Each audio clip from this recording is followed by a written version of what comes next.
और पेशावर के Qayyum sports complex में कार्निवल म्यूजिक नाइट का एहतमाम हुआ।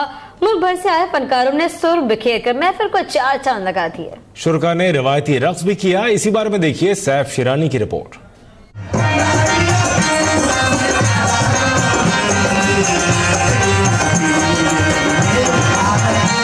पेशावर के क़य्यूम स्पोर्ट्स स्टेडियम में नेशनल यूथ कार्निवाल के सिलसिले में रक्स और मौसीकी की एक सुरमई शाम सजाई गई।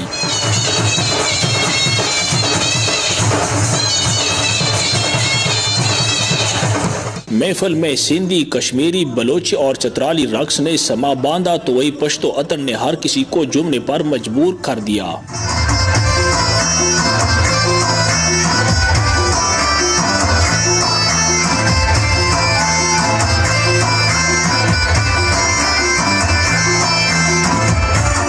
रंग व आहंग के इस महफिल में आतिशबाजी का भी शानदार मुजाहिरा हुआ। कैमरामैन सैयद आमिर निशा के साथ सैफ शिरानी, पेशावर। अब तक।